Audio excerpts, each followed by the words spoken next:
Oi, gente. Oi, meninas, de novo, porque eu cansei de ficar sozinha.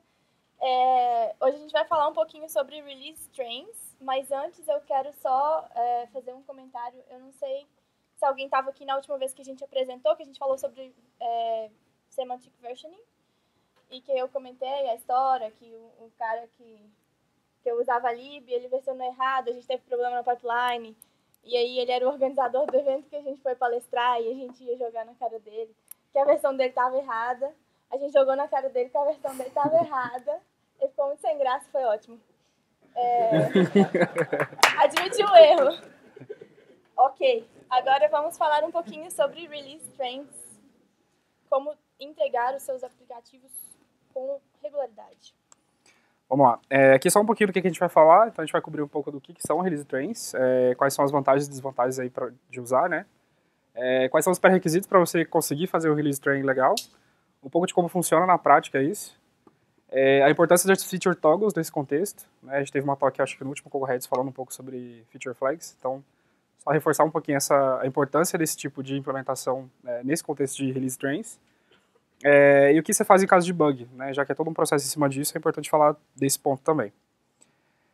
Então vamos lá, começando aí, o que são os release trains? Ele na verdade é um modelo que a gente tem para fazer lançamento de software, seja ele de qualquer espécie, ele não serve só para app, tá? Ele tem sido bastante utilizado para app, mas ele não é só para isso. Que ele basicamente é baseado em um cronograma fixo, então você tem datas fixas para fazer o seu release. E ela acontece com uma cadência também definida, então é sempre o mesmo intervalo de tempo onde você vai ter releases aí do seu software, seja ele de qualquer espécie, beleza? Em geral, o que a gente vê aí que a galera tem adotado, essa fase de desenvolvimento, ou seja, tem um período ali que você está desenvolvendo, daí você meio que para o desenvolvimento, não é exatamente para, mas você meio que tira uma foto ali do que você tem naquele desenvolvimento, gera um release e tem uma versão. Essa fase dura em torno de 2 a 4 semanas, em geral, tem uns que são menos, outras são mais, mas o que a gente vê em geral é esse período aí de 2 a 4 semanas. Ele é bastante baseado aí em branch de release e code freezes, então esse momento de parar e gerar a versão é o code freeze aí que a gente chama. E geralmente você cria uma branch, que é onde você vai estar colocando tudo que vai sair no seu release. A gente vai falar com um pouquinho mais de detalhe daqui a pouco como é que funciona isso. E ele basicamente permite que vários times consigam entregar várias coisas dentro de um mesmo software. Né? No caso de app, isso tem sido muito comum, porque os times de app têm crescido muito. Então a gente tem diversos times trabalhando numa mesma aplicação. E aí como é que você faz para que todos os times consigam entregar e fazer um release dentro dessa app? Né? O release train pode ajudar nesse caso. Ele basicamente permite também você fazer lançamento incremental de software, que a gente tem lá na App Store, no Google Play, o Phased Release e o Stage Rollout, que é basicamente você liberar para porcentagens pequenas de usuários um release da sua aplicação e depois você vai incrementando isso até chegar a 100%. A gente vai falar disso também. E faz muito uso de versões alpha e beta, então são versões que você basicamente vai lançar para um grupo específico de usuários, seja seus funcionários, por exemplo, da sua empresa, ou usuários que se inscrevem para um programa de beta ou algo nesse sentido. Então é um grupo mais restrito de usuários para que você teste isso antes de chegar à produção final 100% lá para todo mundo. Beleza? Então é um processo que permite a gente fazer tudo isso que está aqui. Vamos lá. E aí um pouco do que você explora, né, com Release Trains. Basicamente você tem 3 pontos aqui, que é esse de exploração contínua, basicamente porque você vai estar explorando aí o seu aplicativo em diversos aspectos, no sentido de você, por exemplo, habilitar uma certa feature para só um grupo de usuários, e você vai estar o tempo todo jogando isso em produção, então é por isso que essa exploração contínua. Integração contínua, porque você vai estar todo momento jogando código aí que vai estar sempre pronto para produção, então tem esse pedaço também. E o deploy contínuo, que também é super importante. Geralmente os times que fazem release train aí, para quem trabalha com test flight ou alguma outra ferramenta nesse sentido, você vai fazer vários deploys aí para test flight num dia. Né? Então tem esse ponto também que é bastante interessante aí. Só um comentário, eu acho que vale reforçar a parte da integração contínua, que quando a gente tem uma equipe, aliás, muitas equipes trabalhando numa app, é muito importante a gente ter esse teste o mais rápido possível. Tipo, teve bugs que não chegaram à produção porque a gente pegou isso nesse contexto de trem, de um módulo ter feito uma coisa que afetou o outro módulo e a gente só descobriu quando tudo se juntou e a gente foi fazer os testes de tudo isso antes de produção. E a gente faz isso, no nosso caso, a cada 2 semanas. Então, assim, se isso tivesse chegado à produção, teria sido fatal, assim. Catastrófico. E é muito importante a gente manter essa integração contínua, não só do código que a gente está entregando cada card, mas quando tem muitos módulos trabalhando na mesma app, um pode afetar o outro, não tem como fugir disso. Valeu, Laris.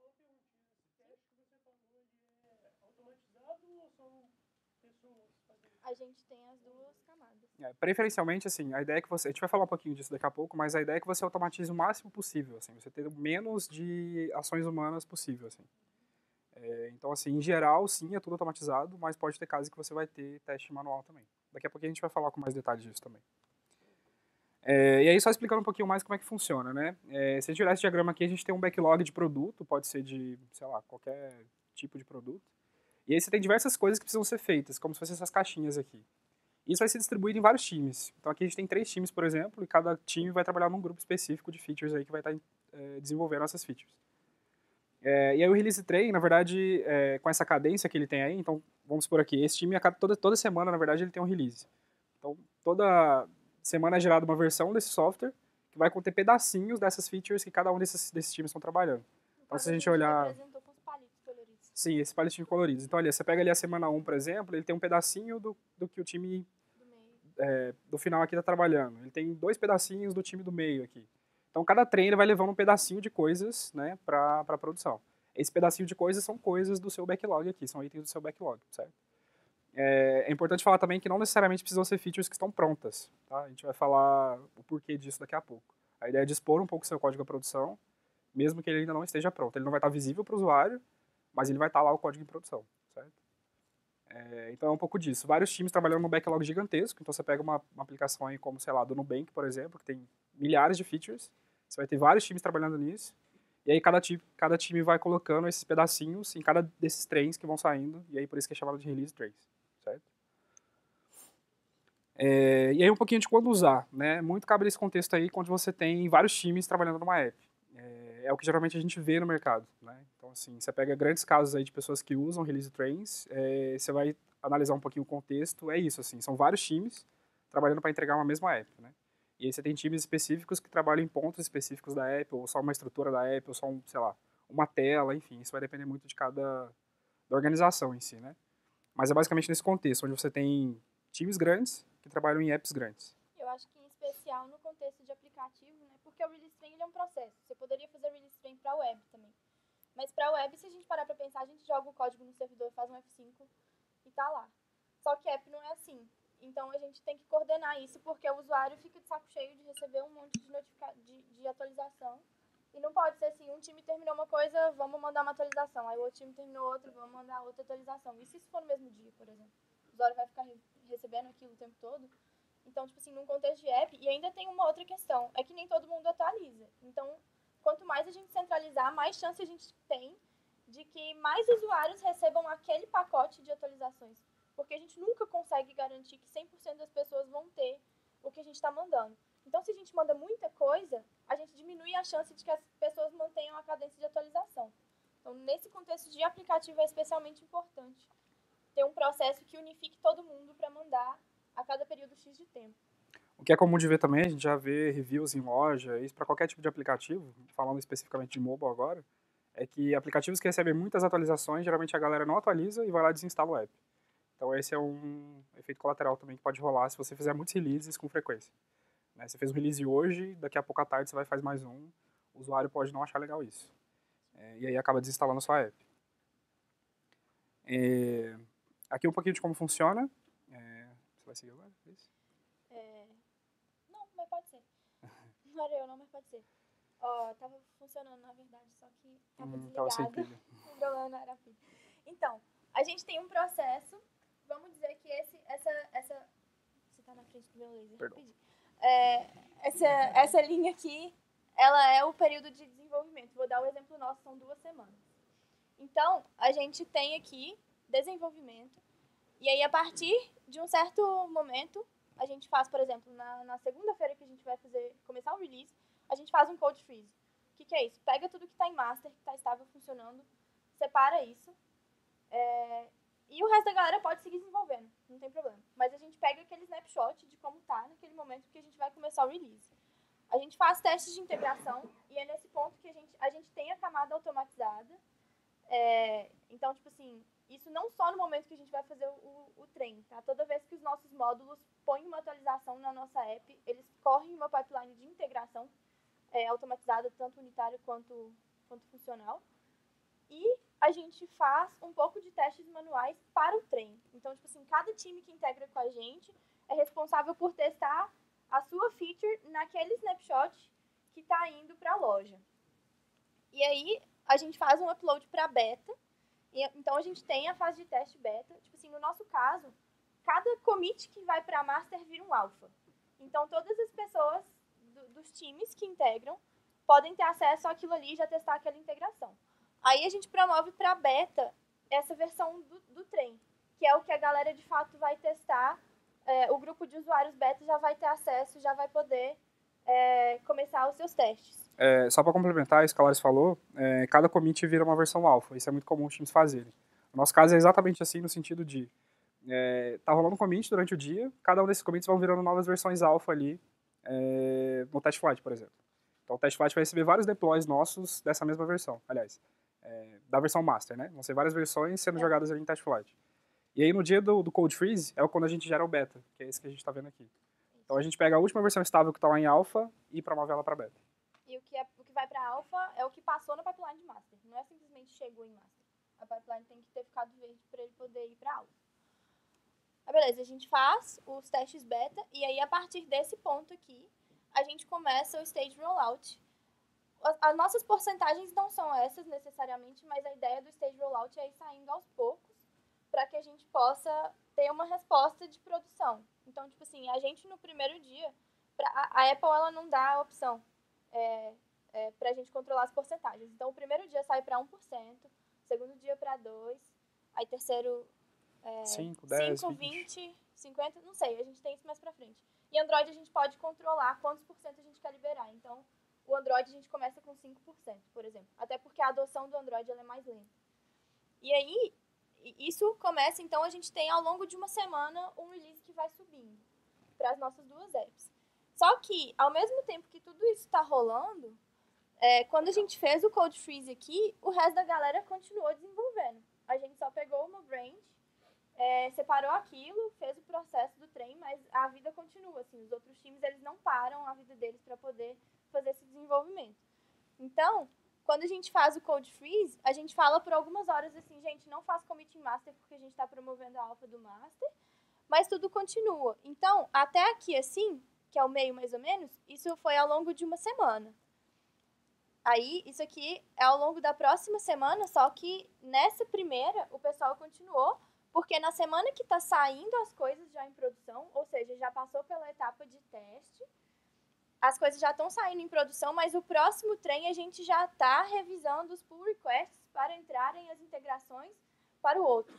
Então, tipo assim, isso vai sendo muito contínuo. Então, tipo assim, a partir de um code freeze, o desenvolvimento segue e esse ciclo ele vai se repetindo, intercalando as semanas de integração e teste, semana de release. Integração e teste, semana de release.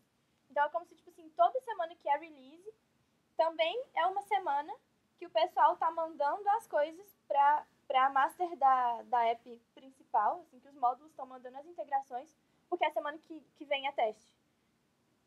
Fica meio confuso, assim, mas bom, pelo menos tem um diagrama bonitinho.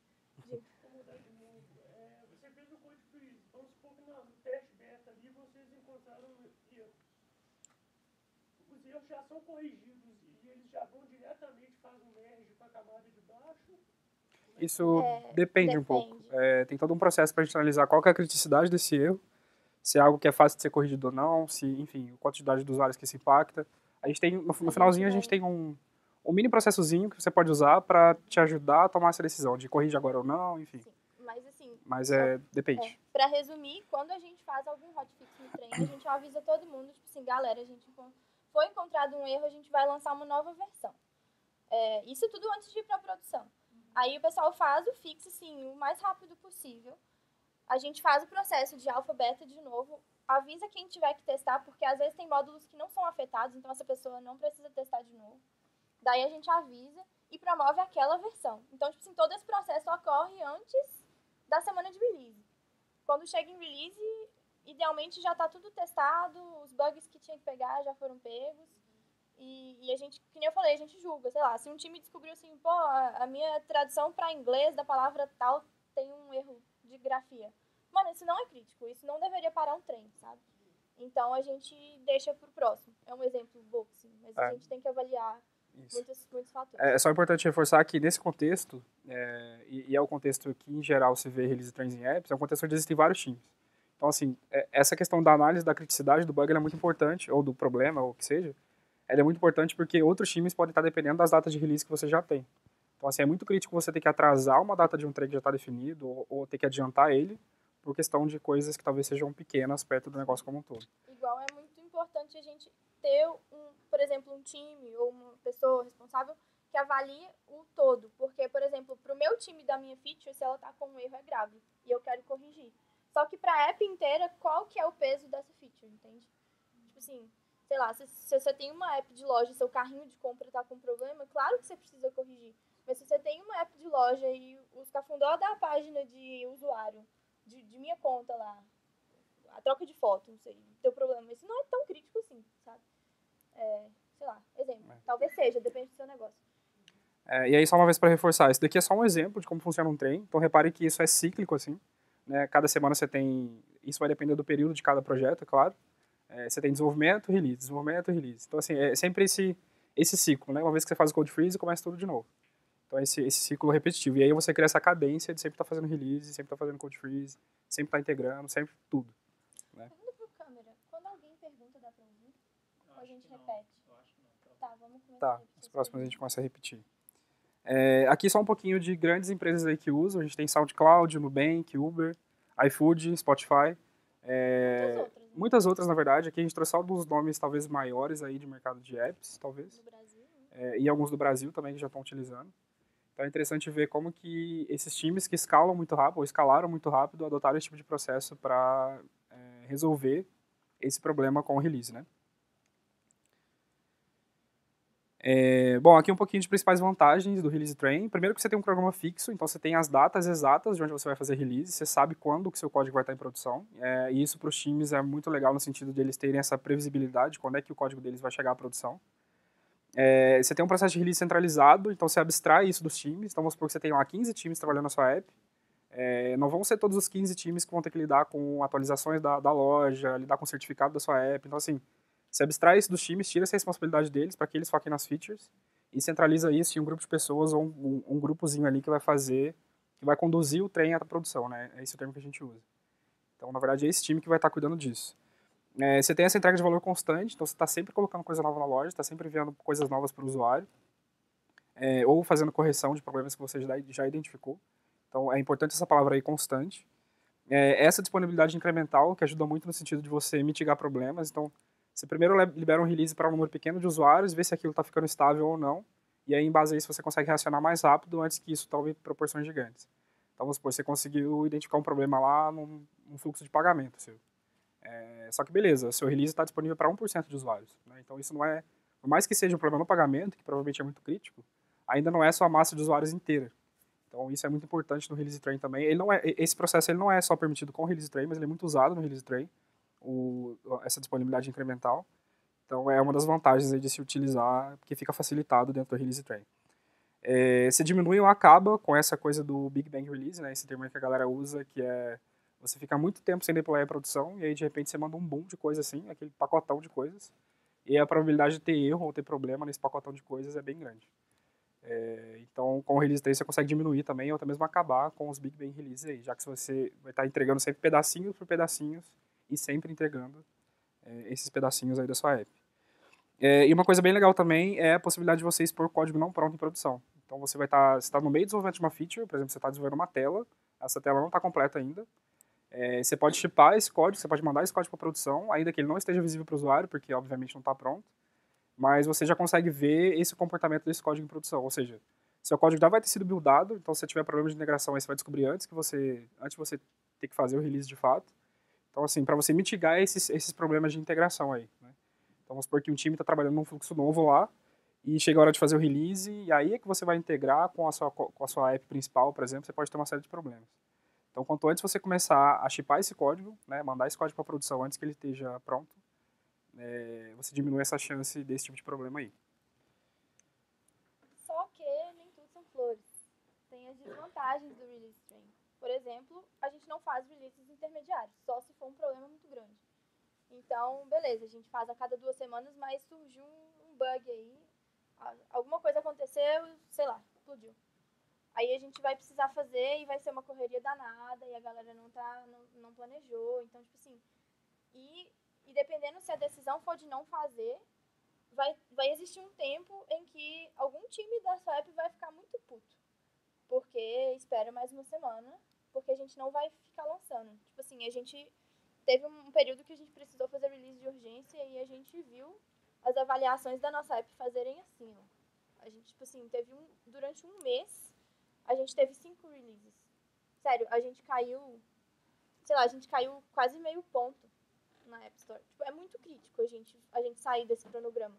Então, a gente aprendeu a avaliar muito bem, porque não adianta chegar um time e chorar, gritar e falar, eu quero minha feature. A gente vai falar, espera mais uma semana, sinto muito. Dependendo do que for, né, claro. E justamente porque os usuários podem não gostar se a gente lança muita coisa. Galera não curte, galera reclama, fala assim, eu só não dou 0 estrelas porque não pode, aí dá uma. Pior app do mundo, desinstala.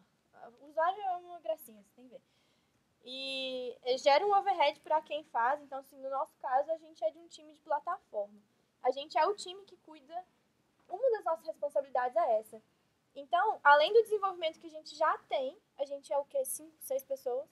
Além do desenvolvimento que a gente já tem que fazer, a gente também tem que cuidar do trem. Toda semana. Quer dizer, a cada 2 semanas, né? Então, tem que existir esse revezamento e é uma tarefa extra para nós. E a galera tem pressa para terminar as coisas, achando que tem que entrar no trem. Mas tem uma coisa muito importante de release train, que é ter a previsibilidade de quando vai sair não significa que você tem um prazo para mandar aquilo. E é muito importante que todas as equipes que integram entendam isso. Então, por exemplo, aqui a gente tem um exemplo, a gente tem 3 equipes e cada um desses bloquinhos é um bloco de desenvolvimento que eles querem enviar. E aí aqui a gente tem várias linhas que representam os trens. Se a gente colorir, a gente vê que cada cor dessa é o que vai sair num trem, certo?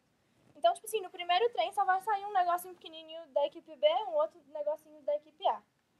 Não tem problema. Os outros desenvolvimentos, eles começaram antes, mas eles não vão sair. Eles não deveriam correr para sair. Eles vão seguir seu ritmo e sair no trem em que eles estiverem prontos. Então, a teoria, as cores estão aí. Mas o que a galera costuma fazer é encolher um desenvolvimento para poder tentar sair naquela data. Só que tipo assim, se a gente pensar de uma maneira muito abstrata, maluca, se a gente pensar em área, se você tem um bloco assim, você encolhe ele vai aumentar para cima. Uma analogia aí, estranha. E esse aumento vai gerar problema. Esse aumento, ele é problema. Porque você não teve os testes, você correu para desenvolver, você não teve todo o teste de integração, talvez não teve code review, não sei o método do seu time, mas aquilo ali vai ser problemático. E o que você salva de tempo, na real, é muito pequeno. E além do tempo pequeno que você salva, você ainda gasta tempo fazendo fix. Então, tipo assim, no final das contas, não vale a pena correr com o desenvolvimento para entrar num trem, porque você sabe que passa trem de cada 2 semanas, entendeu? E, tipo assim, exige planejamento, mas não é um prazo. É uma previsão. Não vale a pena e não deveria ser endossado o comportamento de tentar chipar as coisas rápido. Todo mundo sabe que isso não funciona muito bem. Principalmente num contexto em que, se isso chega para o usuário, tipo assim, quando a gente lança trem, o nosso trem leva, tipo assim, do momento em que lançou, leva mais ou menos um mês pra gente chegar em 90 e poucos % de adoção. Tipo assim, é muito tempo para você ter 10% de pessoas, no mínimo, com um bug crítico.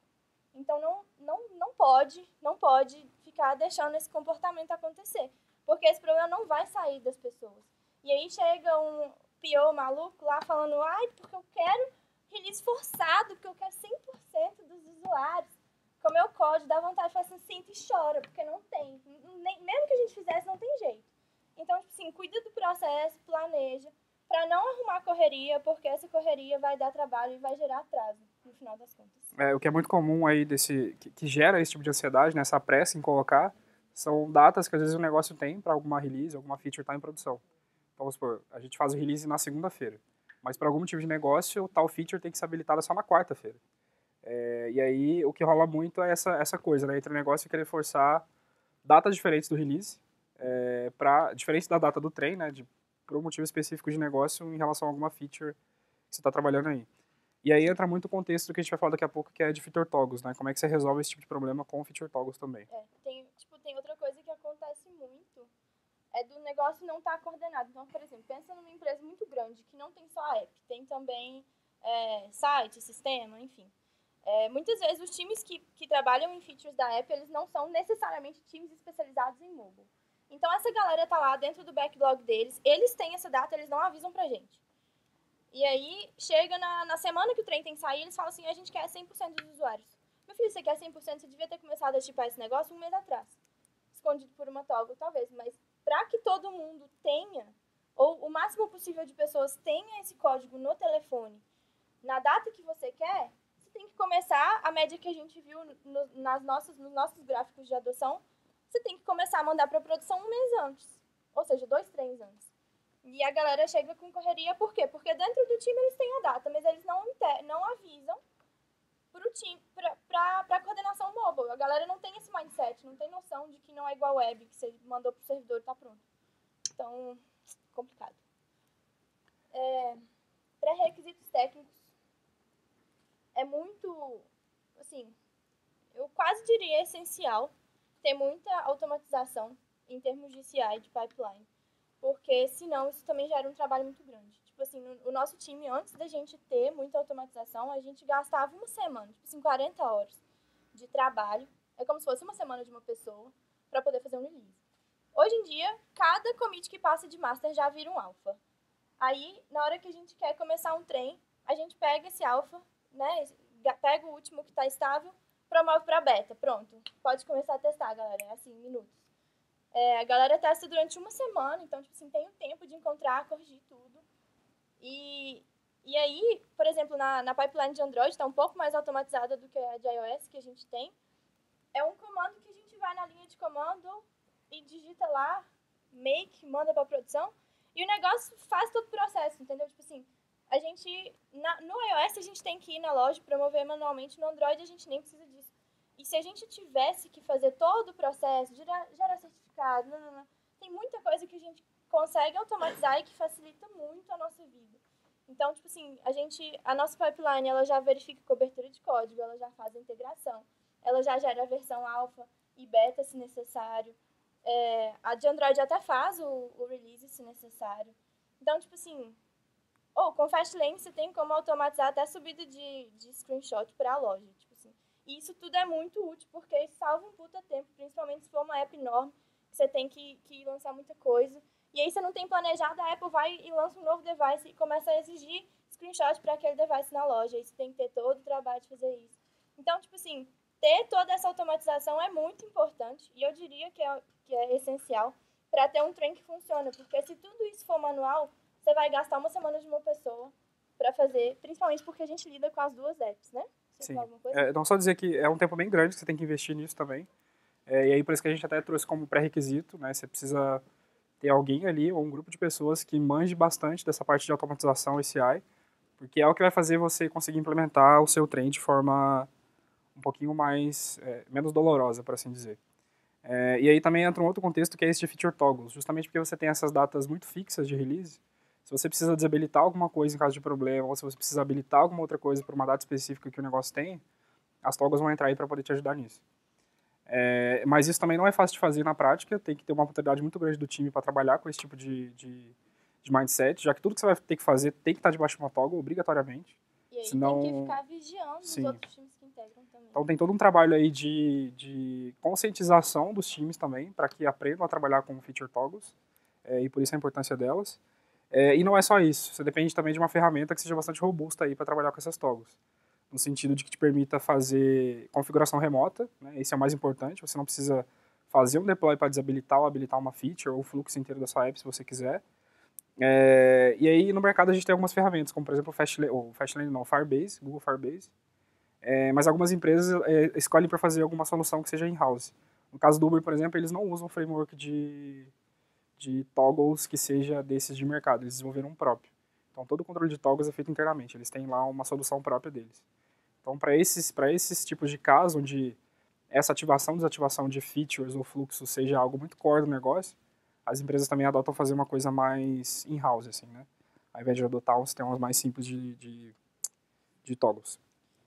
Toggles, elas são pré-requisitos, porque se a gente lembrar do diagrama antes, e vai ter um mais na frente, a gente está chipando código que não está pronto para produção. A gente precisa que aquilo ali esteja garantidamente escondido. A gente só consegue isso fazendo toggle, que é muito, assim, não vou dizer que em todos os casos é muito mais simples do que trabalhar com branch, mas no caso de training, em que a gente tem todo esse contexto de CI, etc., pode ser sim mais simples e nos dá uma capa de segurança, porque a gente controla a saída das nossas coisas. Mesmo com a previsibilidade do trem, a gente ainda controla um pouco mais. Por exemplo, a gente tem coisas que às vezes a gente lança só para um mercado. Então, sei lá, a gente atua no mundo inteiro, mas é mais América Latina, e aí a gente tem mercados que são menores dentro da América Latina, tipo assim, sei lá, Equador. Não tem muita gente no Equador. Então, às vezes é mais seguro lançar um negócio novo que pode ser grande para o Equador, ver como é que os usuários reagem, se vai surgir algum problema, etc. E a gente consegue fazer isso com o Toggle. Aí a gente pode pôr por língua, por versão da app, pela localização da pessoa, por data, por exemplo. Tem vários parâmetros assim que a gente consegue colocar, inclusive personalizados, não só coisas que o telefone nos fornece, para ativar ou desativar uma feature. E aí, só uma vez, é importante que essa ferramenta que você está usando de toggle, seja ela uma solução já de mercado que existe, é uma coisa que é desenvolvida in-house, que te permita fazer isso. Então, ela tem que ser flexível a esse ponto para você conseguir... É claro, nem todo negócio vai precisar de todo esse nível de flexibilização, mas é importante que você tenha um mínimo para conseguir controlar isso em produção sem ter que fazer um novo release. Certo? Vocês deram o exemplo do Firebase, é tipo aquele remote config? Exatamente. O Firebase, na verdade, ele é um conjunto, ele é um set de ferramentas, né? E aí, dentro dele, a gente tem esse remote config, que é muito comum usado para fazer esse tipo de controle de features. Aí, no caso, essa ferramenta, ela tipo, modifica o remote config e o aplicativo no código verifica isso e libera. Basicamente... Tipo assim, toda vez que você bate numa verificação de uma toggle, o app manda uma requisição para o Firebase e pergunta: oi, as minhas configurações nesse momento são essas. Qual é o meu valor para isso? E o Firebase vai te responder, verdadeiro ou falso, ou, na verdade, qualquer valor, porque é texto. Então, tipo assim, você pode mandar ele responder qualquer coisa. Você pode mandar um JSON, se você quiser. Tá tudo bem. Mas, baseado no que o telefone envia, pelo SDK do Firebase. A gente não manda isso explicitamente. A gente faz uma consulta, o Firebase devolve uma resposta, e aí a gente vai saber, a gente vai ter lá um if no nosso código, por exemplo. Ou, sabe, alguma maneira melhor de verificar, mas assim, dentro do código a gente vai ter duas vertentes. Recebeu o que pode seguir, segue, não pode seguir, faz alguma outra coisa. E aí é dessa maneira. Então, tipo assim, com isso, a gente consegue expor uma coisa que não está terminada em produção com a toggle desligada, por exemplo. É só a gente garantir que ela nunca vai ser ligada, o código tá lá, tem um monte de gente aí com código ou muito passado e morto, ou que não está terminado ainda no telefone, nem sabe porque a toggle daquilo está desligada. E isso diminui o problema em caso que a gente tenha... Quando a gente tem problemas, as toggles ajudam muito. Porque, por exemplo, sei lá, tocou o telefone de suporte aí no meio da madrugada, o serviço caiu, não pode entrar no módulo tal. Desligar a toggle do módulo tal. Todo mundo que tentar, tipo assim, meio que em tempo real, vai receber um não para entrar naquilo ali e não entra mais. Uma tela de manutenção, por exemplo. É uma capa de segurança muito importante para a gente, não só para código inacabado, mas é muito importante que a gente já implemente isso quando a gente começa uma nova feature, porque aquilo ali já tendo toggle já tem essa capa de proteção. Aquela toggle ela vai existir ali, enquanto ela fizer sentido para nós, enquanto a gente não eliminar o código velho, por exemplo, e a gente tem condição de desligar em qualquer momento, em qualquer problema. Então já aconteceu de, sei lá, dar um problema, deu problema de serviço, ou o módulo gerou um bug, cara, desligar a toggle redireciona para web, para a versão web, por exemplo. É tranquilo fazer isso, é um clique lá no Firebase, no Remote Config, e isso tá tranquilo. E o porquê de tudo isso é justamente para você evitar fazer um novo release. Então, se você puder direcionar os seus usuários para outro fluxo onde o erro não aconteça, sem ter que fazer um release, esse é o cenário ideal. E aí que as toggles entram para você justamente conseguir direcionar, né, esse fluxo de usuários para onde você quiser. Seja para um fluxo, né, que você identificou um erro e não quer que esse erro seja mostrado, ou até mesmo para fazer teste AB. Você está testando uma nova feature, um novo fluxo, Você pega um grupinho de usuários e testa ele nesse fluxo, vê como comporta, mas não vai ser ele todo. E aí por isso que essa flexibilização aí de qual grupo de usuários você vai atingir com aquela toggle é importante. O Firebase faz isso muito bem, mas tem outras ferramentas aí também de mercado que também podem ser usadas. Mas independente de qual ferramenta, o importante é ter tudo atrás de toggle. Justamente por isso aí. Tipo assim, se a gente tem 3 times e aí a gente tem as entregas de cada um, né, que está identificado pelas letras aí, a gente vê que no primeiro trem foi um monte de coisa que não está visível para o usuário porque a toggle está desligada. Mas o código está lá. Ou Se seja, esse alguém código ligar está essa toggle, cagou tudo, mas ninguém vai ligar, porque o controle da toggle também é algo que, por exemplo, no nosso caso, está meio que centralizado no nosso time, a gente que cuida do release. Então ninguém chega e liga ou desliga uma toggle, a gente tem que dar uma permissão, tudo. Então, tipo assim, existe essa capa de segurança, a pessoa que pegou esse primeiro trem aí, ela tem o código A, D e F no telefone e ela nunca vai acessar porque a toggle está desligada, está protegido. Sim? Oi, tem uma dúvida. A gente tinha esse problema aqui, na verdade. Por exemplo, nesse primeiro trem, as features lá estão desligadas, beleza. Sim. E aí vocês lançaram na semana 2 lá, já pode ativar as features, só que o que acontece com o usuário que está ainda na semana 1 que não atualizou o app ainda? Então, é por isso que é muito importante que a toggle ela possa diferenciar por versão. Eu acho que essa é uma das coisas mais básicas que a gente precisa numa ferramenta de toggles, é diferenciar por versão. Porque aí a gente liga a toggle para quem está na semana 2 para frente. A semana 1 continuou desligada. E isso, tipo assim, é muito bom a gente usar uma ferramenta que nos permita fazer isso com, por exemplo, um filtro da nossa toggle. Porque, por exemplo, no início do projeto a gente fazia toggle no BFF. E aí a gente usou lá feature A, o nome. E aí saiu uma outra release que a feature A tinha que estar ligada, mas o pessoal antigo já tinha esse nome de toggle, então a gente não podia. Então a gente tinha que usar, sei lá, feature A2. Aí, tipo assim, chegava um momento que a gente tinha um monte de nome de toggle, porque a gente não conseguia fazer esse controle de outra maneira. A gente tinha que fazer release do BFF para fazer qualquer mudança. O código se tornava confuso. Então, essa é uma das... Tipo assim, eu acho que é o mais básico de todos. Se você só precisar de toggle que seja true ou false, pelo menos tenha uma que faça controle de versão, porque aí você desliga e liga para usuários de versões diferentes de uma maneira muito tranquila. E aí, só reforçando também que isso, na prática, exige uma maturidade muito grande do time, então não é fácil trabalhar com isso, porque você, na verdade, está colocando mais complexidade no seu código, já que ele pode seguir distintos caminhos, distintos fluxos. Então, é todo um trabalho aí dos times começarem a se conscientizarem para isso e entenderem como que isso funciona. Então, assim, é um trabalho quase de formiguinha, assim, né, que você vai fazendo aos poucos, para que você crie essa maturidade em trabalhar com esse tipo de desenvolvimento. Como que a Apple enxerga isso? Porque eu sei que a Apple não gosta de subir código sem ela ver antes e testar antes. Se eu subir um código, mesmo que ele esteja completo, a minha visão passou no meu pipeline, está funcionando, com a toggle desligada, depois eu ligo, eu posso ter algum problema com a Apple depois? Se você ler a documentação, sim. A Apple realmente não gosta de que código que vá para a produção seja mostrado antes que ela veja. Então, eu pelo menos não escutei nenhum caso de de aplicações que tenham sido bloqueadas por isso. Mas dado a proporção que o desenvolvimento mobile chegou hoje, eu acho que a Apple está começando a revisar um pouco disso, ou está passando talvez um pouco batido em cima dessa questão, sabe? Então, assim, eu acho que eles vão começar a olhar para isso diferente, mas se você olhar de fato a documentação, eles exigem que você não faça isso, né? Que você não pode fazer isso, teoricamente. E aí, assim, o que você usa de artifício para mitigar isso é deixar muito explícito lá no seu release notes, naquele momento que você vai fazer o release, é falar, olha, isso aqui está indo de novo. E você trabalhar com esses fluxos aí para casos que são fora do seu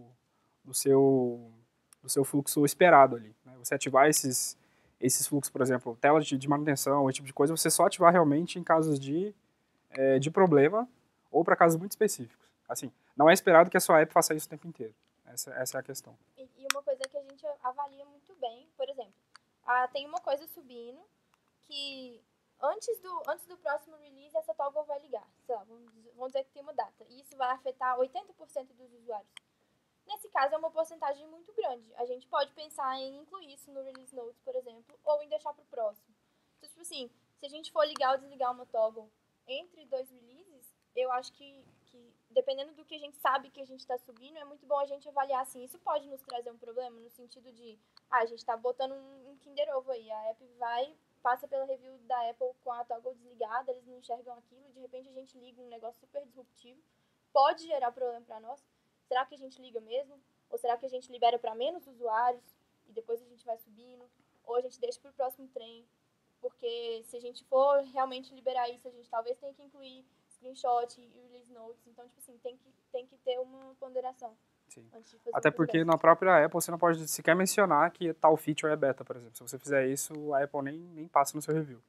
Então, assim, a dica é, se você está chipando alguma coisa que possivelmente vai sair, vai estar visível para algum usuário, deixa isso explícito no seu release notes. Fala para a Apple que isso vai acontecer e deixa isso de uma forma que eles consigam testar esse fluxo. Né? Não tenta bypassar isso, assim, não tenta esconder features dentro do seu release ali. Porque isso você pode sim ter problema.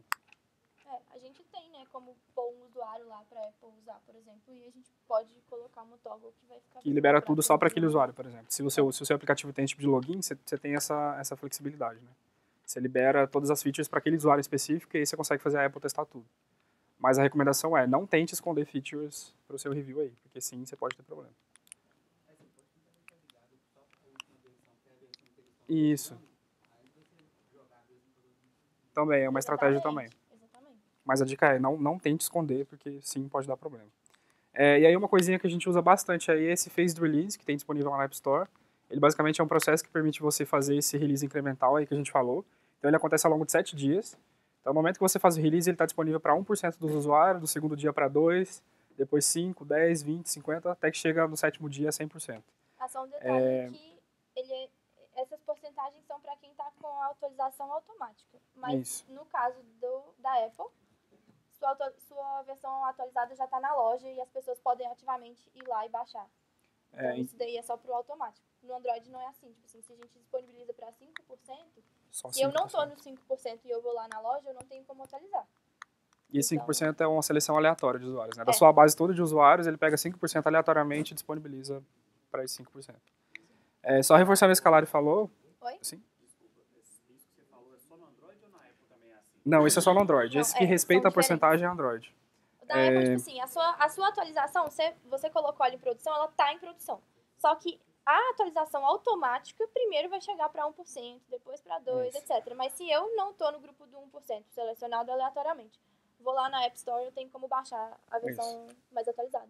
Por isso a gente costuma ter uma adoção muito rápida. Tipo assim, a gente às vezes tá com 5%, a gente tá no dia 3 aí com 5%, mas já tem 15% de usuários usando. A adoção de aplicativo de iPhone é muito mais rápido do que de Android. Basicamente, se você for na loja buscar, você vai pegar a versão mais atual. Né? E aí a galera que está com o update automático atualizado vai seguir essa tabelinha aqui, aleatoriamente também, selecionados aleatoriamente. Esse é o único modelo que a Apple disponibiliza? É o único modelo. Ou é assim ou não tem. Sabe? Ou é assim ou vai tudo de uma vez. Isso. Mas e aí, com isso, é uma segurança muito boa que a gente tem. Porque, sei lá, se rolar um problema, a gente pode pausar. E dizer assim, opa, peraí, para de gerar. Tipo assim, a versão já tá em produção. Você já tá ferrado. Mas pelo menos a atualização automática não vai chegar. Energia. Cabo de bateria. Presta. O seu. Tá, e aí respondendo a pergunta dele, o que você faz em caso de bugs, né? Basicamente você tem três opções aí principais que a gente quer comentar. Primeiro é você fazer correção imediata, né? Se for algo simples e trivial, talvez você corrigir, você vai lá, corrige, gera uma versão nova e segue o trem. Ou você pode utilizar das toggles, por isso que nesse contexto é mega importante, porque, por exemplo, se você identificou um fluxo aí que está com problema, você desabilita a toggle para aquele fluxo, ou seja, o usuário não vai ver aquela feature, não vai ver aquela tela, ou o que seja, e aí você espera até o próximo tempo, a próxima data de lançamento de trem para poder fazer a correção. Ou, em último caso você não tenha toggle, né, por algum motivo, seja ele qual for, você não implementou essa toggle, ou não é possível desabilitar, porque senão você vai quebrar um fluxo, talvez, é fazer rollback mesmo. Você vai lá e faz rollback dos merges que foram chegando ali dessas features. Mas esses são casos extremos, né? E aí a gente tem essa tabelinha aqui que ajuda um pouco a avaliar quando é que você faz uma correção ou não. Ela basicamente avalia aqui qual que é a probabilidade disso acontecer. Então você tem aqui desde 0 a 20% até 100% de usuários. E qual que é o impacto disso para o usuário, né? E aí com base nessa tabela você consegue ter uma noção melhor aqui do que você vai fazer a correção ou não. Aqueles que estão em vermelhos ali em cima são os blockers. Então, por exemplo, é um erro que impede o teu usuário ali de fazer algum fluxo. Ele não consegue abrir a aplicação porque na hora que vai abrir é um crash. Isso seria um blocker. E aí você vai ter que fazer uma correção imediata ali e fazer um release novo, né, independente das datas de trem que você já tinha. Isso daí não tá escrito em pedra, tipo assim, é uma referência nossa que a gente usa. Até essas porcentagens e tal, foi o pessoal do time que criou essa tabela, mas eu acho que ela é muito boa. e elas, tipo assim, a gente pode avaliar ela dependendo do tipo de negócio. Por exemplo, na nossa app a gente tem Android e iOS. E aí a gente avalia olhando, tipo assim, deu um bug no iOS, já corta a probabilidade para 50%. Porque a gente tem mais ou menos 50% de cada plataforma. Então, tipo assim, se a gente avalia nesse sentido, deu um bug no iOS, a gente corta para 50% da probabilidade disso atingir alguém aleatório da nossa base de usuários. E aí a gente vai avaliando dessa maneira. Mas, claro, a gente pode avaliar, tipo assim, eu quero olhar essa tabela só para iOS, essa tabela só para Android. Até porque não é porque a gente vai fazer um release extraordinário de iOS que a gente também vai fazer de Android. A gente pode separar nesse sentido. Então, tipo assim, é muito flexível a maneira como que a gente olha para isso aqui. Sei lá, dependendo, tem uma feature que, quando eu tentar abrir ela dá crash, minha app fecha. Só que é uma feature que, se a gente vê o Analytics, ela é acessada, sei lá, a gente tem quantos usuários a gente costuma ter, tipo assim, sei lá, simultâneo no mesmo dia? 5 a 10 mil. E a gente sabe que essa feature ela é acessada 40 mil vezes no mês inteiro. Ela é uma coisa muito pequena em relação ao número que a gente tem. Ela é menos de 1%. Beleza, ela faz um crash, mas talvez esse menos de 1% aí já joga a gente ali para a última linha da tabela e muito provavelmente a gente não vai fazer um release extra por causa disso. E aí o time da galera que faz essa feature vai pirar e vai ficar atrás da gente e vai chorar e vai na direção da empresa, sei lá. A galera é muito mimada. Mas, sinceramente, a gente tem que pensar na base de usuário inteira, porque, tipo assim, a gente é um time que tem a visão do todo e dentro do contexto de cada time, aquilo é o mais importante, lógico. Mas se a gente olha para a app inteira, a gente faz esse tipo de decisão baseada em dados, a gente olha os analytics, a gente olha quem que olha, tipo assim, se forem os usuários, sei lá, usuário categoria alta, premium, qualquer coisa assim. E essa galera tá dando pau, e essa é a galera que traz mais lucro, sim, talvez a gente tenha que avaliar de uma maneira diferente. Então, tudo isso a gente joga nessa tabela, avaliando o impacto de uma maneira muito aberta, assim. Não é quantificável eu dizer isso é impacto alto ou baixo. Então, essa resposta ela é muito assim, depende, né? Isso aqui é só uma referência para te dar uma noção de quando é que você vai corrigir um bug ou não. Então, por exemplo, o exemplo que a Lari deu lá no começo, de, sei lá, tem um typo em alguma palavra de um texto de alguma tela. Primeiro, avalia qual a porcentagem de usuário que acessa aquela tela. E aí é importante você ter uma base de analytics também que te dê essa informação para você sustentar essa decisão, né? E aí, se identificou que é um fluxo que pouquinho a gente entra, você pode muito bem fazer essa correção durante a próxima fase de desenvolvimento e lançar ela no próximo trem. Você não precisa gerar um release novo só para corrigir uma letra, talvez, sabe? Além de ser muito aberto, o que é probabilidade, o que é impacto, eu acho que o que a gente faz com cada uma dessas corzinhas também. Tipo assim, sei lá, a gente pode decidir fazer release novo só pro Blocker, mas o Critical tem que estar no próximo necessariamente, e o Major vai estar, sei lá, nos próximos 2, e o Minor a gente vê, e o Trivial entra no backlog, entra na dívida técnica, sabe? Tipo assim, o que a gente vai fazer com cada um desses níveis, eu acho que é uma decisão muito do time. Isso. Ou pelo de quem tá coordenando o release, né? Essas caixinhas aí, muito quais as ações que o time vai tomar, na verdade é o time quem decide, né? O blocker pode ser, para todo mundo agora e vamos resolver esse problema. E aí é isso que a Lara está falando. Então, assim, cada caixinha dessa tem um nível de criticidade ou de ações que o time vai tomar, né? Avaliado pelo time. Avaliado pelo time, obviamente. Aí com gente de negócio, para poder dar os inputs também de qual que é o problema daquilo para o negócio e tal. Então, é toda uma análise, assim, uma conversa que se faz, envolvendo toda essa galera e todas as informações aí. E aí, como vocês podem ver, não é uma decisão fácil, assim, né? É muita coisa para ser levada em conta. É muita gente para desagradar. Também. Então, muito usuário também que pode estar desagradado, dependendo do que você vai fazer. Então, mas é só um guia para talvez ajudar nessa tomada de decisão aí. Bom, acho que isso seria para hoje. Não sei se alguém mais tem perguntas, comentários. QR Code do recrutamento. Estamos contratando. Vocês têm um time de plataforma. Isso tudo foi implementado quando o projeto estava nascendo ou foi? E qual foi as grandes dificuldades que vocês tiveram enquanto o projeto está rodando? Sim. O primeiro desafio que a gente teve foi esse do crescimento. A gente começou com um time pequeno que desenvolvia uma app pequena. E aí essa app foi crescendo em número de features, em complexidade, inclusive, até o ponto em que outros times precisaram começar a estar atuando na app. Então não era mais um time só. Isso começou a espalhar. Hoje a gente tem acho que 7 times. Acho que 7 ou 8 times. E a tendência é que isso cresça mais. E aí, com esse crescimento, veio toda essa complexidade aí. Como é que a gente coloca mais pessoas trabalhando no mesmo time? Como é que a gente consegue separar as coisas para que os times trabalhem independentemente? Então, essa é uma dificuldade. E aí, com isso, vem desafio de pipeline, desafio de tudo isso, assim, de modularização, arquitetura, que é muito importante. Como é que a gente, Dependência. como é que a gente cria uma arquitetura que permita que outros times cheguem e façam coisas.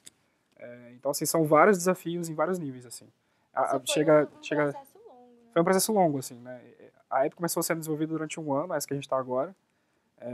E aí, depois de um ano e meio, mais ou menos, é quando começou esse movimento de outros times chegarem. E aí foi daí que a gente começou... E não foi na chegada que a gente começou isso tudo. Tipo assim, a app já tem 3, quase 4 anos. Quase 4 anos. E o time de plataforma tem 1. Então, tipo assim, a primeira... A gente chegou a ter um time de 30 pessoas, mais ou menos. E aí, antes a gente era dividido entre Android, iOS e back-end. E era uma confusão. E todo mundo mexia em tudo. E o contexto de negócio era enorme. Então, ao mesmo tempo que a gente separou a primeira feature, a gente fez a primeira modularização, ao mesmo tempo que a gente separou esse primeiro time, surgiu o time de plataforma. Então, começou aí todo esse movimento. Então, tipo assim, o time de plataforma começou a implementar essas mudanças num contexto em que o único time separado que a gente tinha, tipo assim, a primeira modularização que a gente fez foi uma parte do nosso time. Então, a gente já conhecia, era muito mais fácil chegar na outra mesa, conversar alguma coisa se precisasse. Mas foi um processo que, na verdade, tem um ano e meio, na verdade, o time de plataforma. Começou um ano e meio atrás com 2 pessoas só. E foi crescendo e foi necessitando tudo isso. Então, tipo assim, claro que quando começou não tinha toda essa estrutura de CI. A gente não tinha CI paralelo. A gente tinha outros times, mas de uma maneira muito mais assíncrona, em que eles ficavam lá, eras e eras no negócio deles, aí de repente eles falavam assim, a gente tem um negócio pra chipar. A gente falava, beleza, gera um pacote aí, na hora que a gente for fazer release, a gente inclui. Tipo assim, era um negócio muito solto, não tinha previsão. Eram só 2 times que faziam isso e eram features pequenas. Então também não tinha tanto problema. E aí, ao longo desse ano e meio, a gente chegou nesse ponto que a gente está agora, com um trem totalmente automatizado, com pipelines paralelas para todos os times, cada time tem seu CI, com as integrações quando eles vêm colocar o módulo na app, mas tudo isso levou muito tempo. Só tentando resumir, talvez, essa resposta, é um desafio que ele vem desde a arquitetura da sua app até estrutura de comunicação assim com os times. Navegação, não só... É técnico e é de time também. De time também. Então, assim, são vários desafios aí. Nesse meio tem tudo. Você tem arquitetura, você tem pipeline, você tem estrutura de comunicação, você tem estratégia de modularização, enfim. São vários níveis, assim, sabe? Que você tem que atingir. Que você tem que tocar, na real. No caso, assim, do que vocês têm feito tipo assim, uma feature é um módulo específico ou você tem várias features dentro de um módulo? Depende, a gente tem os dois, assim. A gente tem um módulo que é só uma feature, ponto. E a gente tem times que trabalham em um módulo e esse módulo vai ter várias features que são só daquele time, assim. É porque o aplicativo que a gente está fazendo desde o começo, ele já começou que era bem modularizado com cada módulo bem específico, tendo sua própria responsabilidade. Assim, se eu crunchar um, eu não derrubo outro. E aí, no início, quando você pensou em fazer esse motor de feature só, ou foi só dessas macro feature mesmo? A gente pensou em fazer um controle mais refinado dentro de cada módulo. Sim, sim. É interessante e é uma demanda que a gente tem, que a gente está no processo de fazer. Sim. Essa coisa de você ter mais controle com as toggles, ela vem quando você tem talvez mais gente trabalhando e mais features para serem controladas, assim. E aí pode ser que você sinta mais essa necessidade quando isso acontecer, sabe? E é muito relativo, tipo assim, quando a gente tem muitos times diferentes, porque vocês estão fazendo modularizado, mas eu não sei se tem mais pessoas. No caso, a gente trabalha muito distribuído, tipo assim, a gente tem times de outro país, times que estão completamente fora do nosso escritório. O nosso time está em vários escritórios. Então, tipo assim, muitas vezes chega uma equipe que a gente às vezes nem tem tanto contato assim, e fala, a gente precisa de toggle dentro do nosso módulo. Só que o Firebase ele é estruturado de uma maneira, que é a ferramenta que a gente usa, né? Que a gente não consegue ter vários repositórios de remote config. A gente só consegue um remote config por app. E aí, tipo assim, é um desafio que a gente tem de como é que a gente permite que a galera crie as próprias toggles dentro do Firebase e acesse elas através da app, porque a gente não tem como colocar um Firebase num módulo, a gente tentou, tipo assim, se você parar pra pensar, faz sentido. Se você pensar no módulo como uma lib, não como num módulo, por que você ia ter toggle numa dependência, fraga? Tipo assim, nesse ponto de vista meio que faz sentido. Ainda não é possível, então é um desafio que a gente tem, permitir que a galera, de alguma forma, consiga acessar as toggles que estão no Firebase. Então, hoje em dia, cada time tem a sua estratégia interna e em relação à integração deles na app, a gente usa o Firebase. Mas a gente está caminhando, tipo assim, é uma coisa que a gente está desenvolvendo para dar todo esse acesso. Você tinha pergunta? Parabéns, é um assunto bem interessante.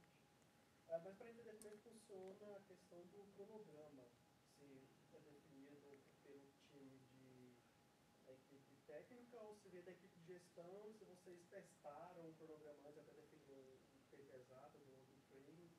Essa questão do cronograma. Sim, essa é uma conversa que eu acho que o time tem que ter e tem que pensar num período que faz sentido para o negócio, né?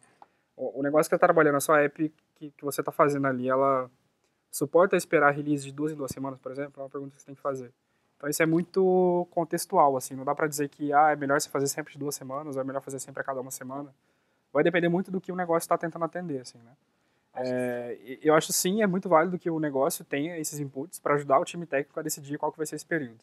Mas ao mesmo tempo eu acho que tem que ser um balanço entre os dois. Tem que ser um balanço entre os dois, claro. Não dá pra chegar ao negócio e dizer, eu quero toda semana. Se a gente fizer um benchmark, eu acho que 2 semanas é o intervalo mais usado. Sim. Eu não conheço nenhuma app que faça em menos.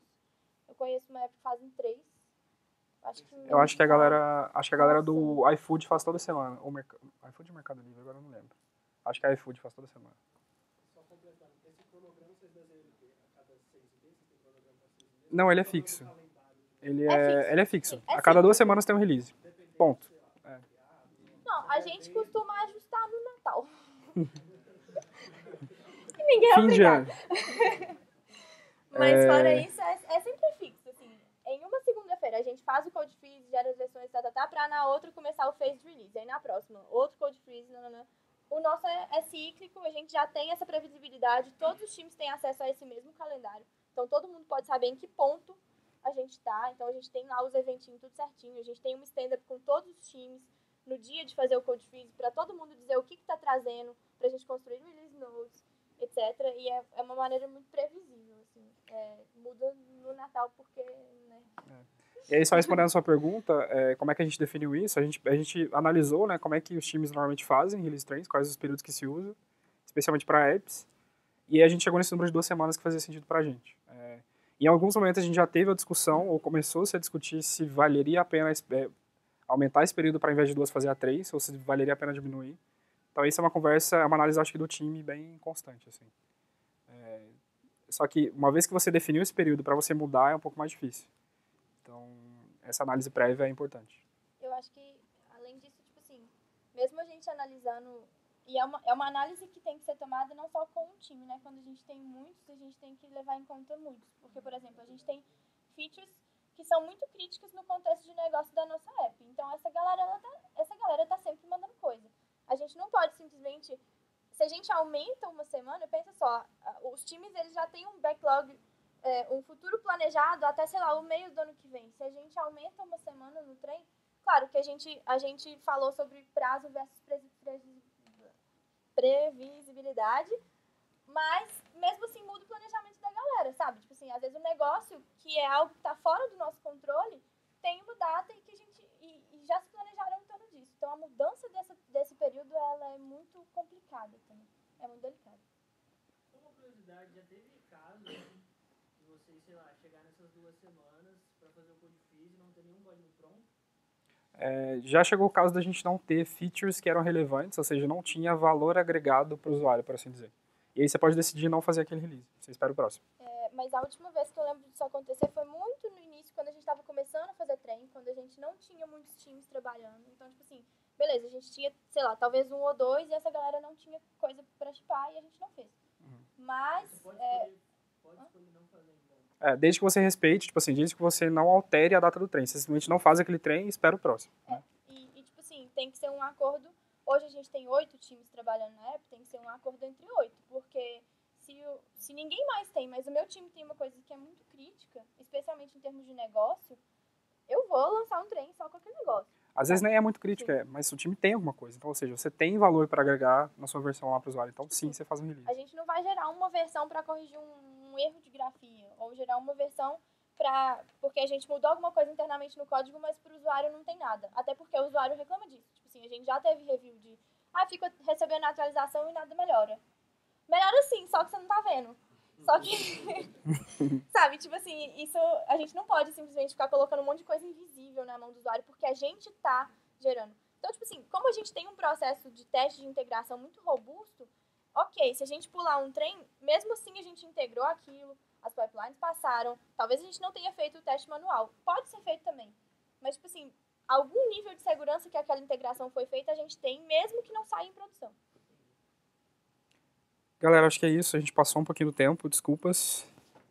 Mas se vocês tiverem mais perguntas ou questões, podem procurar a gente também. A gente está disponível aí, LinkedIn, Messenger, o Slack também. Então, fiquem à vontade para nos procurar.